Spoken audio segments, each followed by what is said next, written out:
Hello friends, आप सभी का हमारे चैनल एक्स्ट्रा टेरेस्ट्रियल में स्वागत है। मैं अपने चैनल के थ्रू स्पेस से रिलेटेड लेटेस्ट डिस्कवरीज और कॉम्प्लेक्स थ्योरीज एंड एक्सपेरिमेंट्स को सिंप्लीफाई करके आप तक पहुंचाने की कोशिश करूंगा। इस चैनल का मेन मोटिव लोगों को स्पेस साइंस एंड एस्ट्रोनॉमी के प्रति जागरूक करने का है, ताकि वो इस अद्भुत ब्रह्मांड को जान सके और साथ ही साथ उन साइंटिस्ट के काम को अप्रिशिएट कर सके जो इसे जानने की पूरी कोशिश कर रहे हैं। तो चलिए दोस्तों, वीडियो शुरू करते हैं।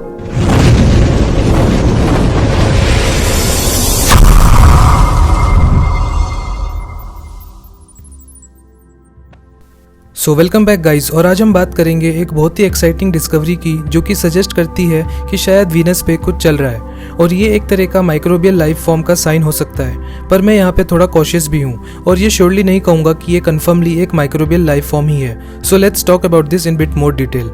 दोस्तों, 90s में अमेरिकन प्रेसिडेंट बिल क्लिंटन ने एक फेमस अनाउंसमेंट किया था हमारे नेबर प्लैनेट मार्स को लेके, जो कि था कि हमने मार्स पे जीवन ढूंढ लिया है। और ये बेस था एक एस्ट्रॉइड पे जिसको डिस्कवर किया गया था एंटार्क्टिका से, जो कि सच में मार्स से ही आया था और इसे नेम दिया गया था एलन हिल 84001। और इस एस्ट्रॉइड पे हमने इस तरह के फॉर्मेशंस देखे जो कि आप स्क्रीन पे देख ही रहे हैं। और ये फॉर्मेशंस कुछ साइंटिस्ट के अकॉर्डिंग साइंस थे बैक्टीरियल लाइफ फॉर्म के, लेकिन कुछ डिकेड्स लेटर अब हम ये जानते हैं कि ये लाइफ फॉर्म्स के साइंस नहीं है और एस्ट्रॉइड पे ये फॉर्मेशंस सिर्फ एक केमिकल रिएक्शन है जो कि लैब में भी सक्सेसफुली क्रिएट की जा चुकी है। और इसीलिए ये एक बहुत ही अच्छा एग्जाम्पल है कि हमें इस डिस्कवरी को लेके कोई जल्दबाजी नहीं करनी चाहिए। और मॉर्फोलॉजिकली सेइंग कि अगर कुछ लाइफ जैसा दिख रहा है तो ज़रूरी नहीं है कि वो लाइफ ही हो, लेकिन अगर कुछ लाइफ जैसा स्मेल करता है तो क्या वो लाइफ हो सकता है? वेल, चांसेस है कि शायद वो भी लाइफ ना हो। और ऐसा ही कुछ हमने वीनस ग्रह पे डिस्कवर किया है। हमने वीनस ग्रह के एटमॉस्फेयर में फॉस्फिन्स गैस के मॉलिक्यूल्स को डिटेक्ट किया है और ये गैस काफ़ी टॉक्सिक भी होती है। और as a matter of fact हर साल हम इस गैस के कारण कई फैटेलिटीज़ के बारे में सुनते भी हैं। अब सवाल ये बनता है कि ये डेंजरस गैस लाइफ के साइंस कैसे हो सकते हैं? तो हम ऐसा इसलिए कहते हैं क्योंकि हमारे प्लेनेट अर्थ पे ये गैस सिर्फ बैक्टीरिया ही प्रोड्यूस करते हैं, जो कि एक तरह के एनारोबिक बैक्टीरिया हैं जिनको ऑक्सीजन की ज़रूरत नहीं होती। अब ये बैक्टीरिया ये टॉक्सिक गैस क्यों प्रोड्यूस करते हैं ये एग्जैक्टली तो हम नहीं जानते, पर हो सकता है कि इस टॉक्सिक गैस से बैक्टीरिया अपने एरिया को प्रोटेक्ट करते हों बाकी सभी बैक्टीरिया से, ताकि वो उनके एरिया में ना आ सके। या फिर ये उनका सिर्फ एक वेस्ट मटेरियल हो सकता है। एग्जैक्टली तो हम नहीं कह सकते कि वो फॉस्फिन क्यों प्रोड्यूस करते हैं, पर हम इतना ज़रूर जानते हैं कि अर्थ पे कोई भी जियोलॉजिकल प्रोसेस और केमिकल प्रोसेस ये गैस प्रोड्यूस नहीं करते, ये सिर्फ बैक्टीरिया से ही प्रोड्यूस होते हैं। और ऐसा भी सजेस्ट किया जाता है कि फॉस्फिन एक बहुत ही इंपॉर्टेंट रोल प्ले करता है फॉस्फोरस साइकिल में। यहाँ पे मैं एक चीज़ और बताना चाहता हूँ कि एक्चुअली में फॉस्फिन हमने दूसरे प्लैनेट्स पे भी डिस्कवर किया है, स्पेशली हमारे कजिन्स जैसे जुपिटर एंड सैटर्न। इन दोनों ही प्लैनेट्स पे हमने काफ़ी फॉस्फिन डिस्कवर किया है। सो इन टुडे साइंटिस्ट ये बिलीव करते हैं कि इस गैस को एक्सट्रीम कंडीशंस जैसे high pressure and high temperature में इनऑर्गेनिक वे में प्रोड्यूस किया जा सकता है, और ये कंडीशंस इन दोनों ही प्लैनेट्स पर है भी। सो वीनस की इस डिस्कवरी पे वापस आते हुए, जैसा कि हमेशा से ही साइंस में हुआ है, ये भी एक एक्सीडेंटल डिस्कवरी थी। और एक्चुअली में scientist James clerk Maxwell telescope का यूज़ करके एक बेस तैयार कर रहे थे कि प्लैनेट्स को कैसे देखना चाहिए और एक्सट्रीम सिनेरियोज को कैसे रूल आउट करना चाहिए। ये टेलीस्कोप एक सब मिलीमीटर रेंज में देख सकता है और ये किसी सर्टेन वेवलेंथ को उसकी एक्सट्रीम प्रेजेंस में देख सकता है। और उसी कुछ सर्टेन वेवलेंथ्स में से एक वेवलेंथ फॉर्चुनेटली एब्जॉर्प्शन स्पेक्ट्रम थी फॉस्फिन की। इस पूरे सिनेरियो को सिंप्लीफाई करके बताऊं तो साइंटिस्ट ने इस टेलीस्कोप का यूज़ किया वीनस को एब्जॉर्प्शन स्पेक्ट्रम में देखने के लिए, और फिर उन्होंने एक स्पेक्ट्रा देखा जो कि सिमिलर था फॉस्फिन के, जो कि बिल्कुल अनएक्सपेक्टेड था वीनस के एटमॉस्फेयर में। इस डिस्कवरी से हम ये कन्फर्मली नहीं कह सकते कि ये माइक्रोब्स के कारण ही प्रोड्यूस हुए हैं, क्योंकि केमिस्ट्री दूसरे प्लैनेट पे कैसे वर्क करती है ये हम अच्छे से अभी समझ नहीं पाए हैं। क्योंकि हो सकता है कि ये इनऑर्गेनिकली प्रोड्यूस हुए हों, और क्योंकि वीनस पे 93 एटमॉस्फेरिक प्रेशर है और 500 डिग्री सेल्सियस ऑफ टेम्परेचर, सो हो सकता है कि इस कंडीशन में कोई ऐसी रिएक्शन चल रही हो जिसने इस फॉस्फिन गैस को प्रोड्यूस किया हो बिना किसी बैक्टीरिया की हेल्प से। वैसे मैं बहुत स्ट्रांगली बिलीव करता हूँ कि वीनस पे डेफिनेटली लाइफ है, पर मैं ये नहीं कह सकता कि फॉस्फिन ही लाइफ फॉर्म का साइन है। Maybe one of the sign हो सकता है, पर डेफिनेटिव साइन नहीं है। और मैं इसीलिए भी स्ट्रांगली बिलीव करता हूँ वीनस पे लाइफ फॉर्म का, क्योंकि वीनस पे हमने बहुत ही अनयूजुअल क्लाउड फॉर्मेशन देखा है उनके एटमॉस्फेयर में, जो कि सन से आती हुई लाइट को एब्जॉर्ब करती हैं, और वो भी बहुत अनयूजुअल मैनर में। और ये लाइट एब्जॉर्वर्स एक मिस्ट्री बने हुए हैं कि आखिर ये क्या है। और दूसरा रीज़न है कि भले ही वीनस पे एक्सट्रीम टेम्परेचर एंड प्रेशर है, पर लगभग सरफेस से 50 to 70 किलोमीटर ऊपर वहाँ के अपर एटमॉस्फेयर में लाइफ एग्जिस्ट कर सकती है, क्योंकि वहाँ का प्रेशर 1 एटमॉस्फेरिक है और टेम्परेचर भी अर्थ के सरफेस जितना ही। फ़र्क बस इतना है कि वो एटमॉस्फेयर थोड़ा ज़्यादा एसिडिक है। लेकिन हम ये भी जानते हैं कि अर्थ पे भी कुछ एक्सट्रीमोफाइल्स बैक्टीरिया है जो कि एसिडिक कंडीशंस में भी रह सकती है। एग्जाम्पल के तौर पे जैसे येलोस्टोन नेशनल पार्क के एक्सट्रीमोफाइल्स। और इसीलिए मेरा मानना है कि वीनस पे लाइफ फॉर्म का मिलना अनयूजुअल नहीं होगा।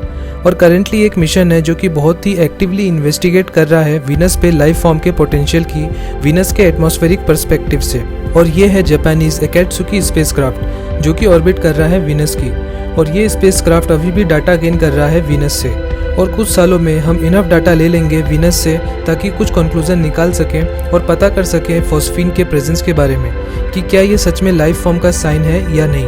और इसको पता करने का सबसे अच्छा तरीका एक ही है, वो ये कि हम वीनस पे कुछ मिशंस लॉन्च करें। और एक्चुअली में सोवियत यूनियन ने मिड 80s में मीन्स आज से लगभग 35 साल पहले एक लैंडर और एक बैलून लॉन्च भी किया था जिसमें एक्चुअल डिटेक्टर्स एंड सेंसर्स भी थे, पर बैलून सिर्फ 2 दिन तक ही वीनस के एटमॉस्फेयर में रह पाया। हमारे पास टेक्नोलॉजी तो है, पर हमने वीनस पे ज़्यादा मिशन सेंड करने में कोई इंटरेस्ट नहीं दिखाया है। मे बी बिकॉज कोई पॉलिटिकल प्रेशर नहीं है, ना ही कोई पब्लिक इंटरेस्ट और ना ही कोई विल, और किसी भी ऑर्गेनाइजेशन का डिज़ायर भी नहीं है वहाँ पे जाने का।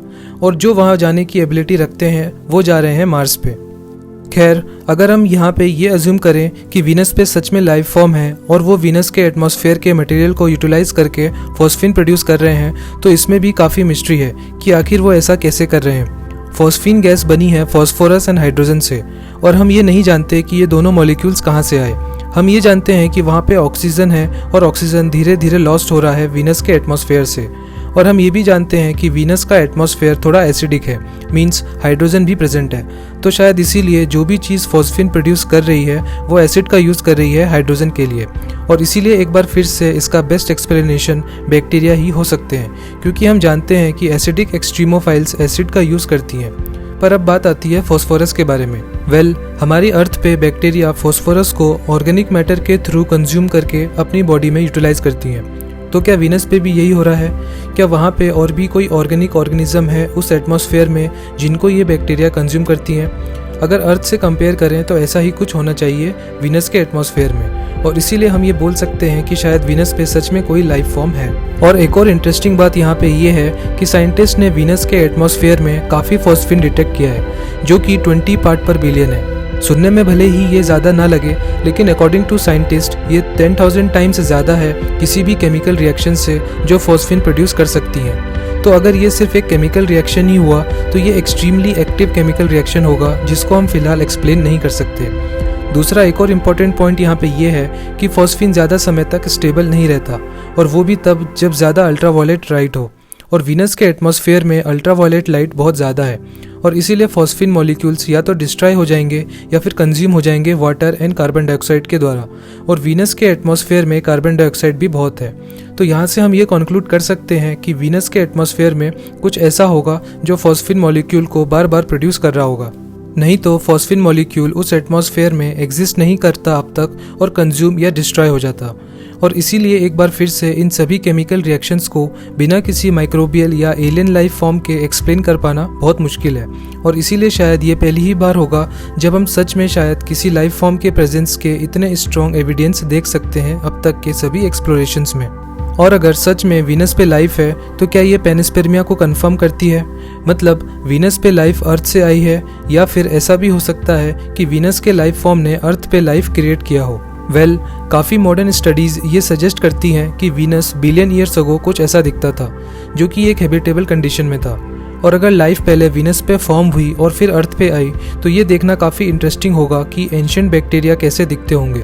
और क्योंकि फॉस्फीन मॉलिक्यूल का डिटेक्शन वीनस के हैबिटेबल एटमॉस्फेयर में हुआ है तो इसकी काफ़ी पॉसिबिलिटी है कि यहाँ पे और भी कई लाइफ फॉर्म्स प्रेजेंट होंगे। So I am guessing next few years में काफ़ी एक्साइटिंग स्टडीज़ एंड मिशंस होंगे इस डिस्कवरी को लेके।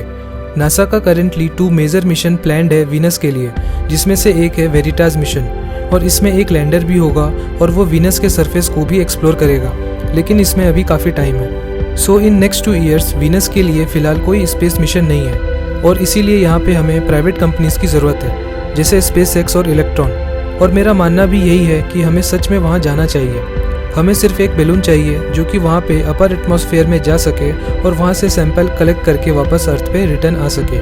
और ये डिफ़िकल्ट भी नहीं है क्योंकि ये टेक्नोलॉजी ऑलरेडी है हमारे पास, जो मैं ऑलरेडी मेंशन कर चुका हूँ। और इसीलिए आने वाले कुछ 5 सालों में हमारे पास इसका कंफर्म आंसर होगा कि क्या वीनस पे लाइफ है या नहीं। सो ऑन दैट नोट आज के वीडियो में बस इतना ही। इस डिस्कवरी को लेके अगर आपके कोई व्यूज़ हैं तो कमेंट में ज़रूर बताएं। वीडियो को एंड तक देखने के लिए आपका बहुत बहुत धन्यवाद। अगर आपको ये इन्फॉर्मेशन अच्छी लगी हो तो चैनल को सब्सक्राइब करें और वीडियो को लाइक करें और अपने कॉस्मोस लवर फ्रेंड्स के साथ शेयर करें। तो मिलते हैं फिर अगली वीडियो में।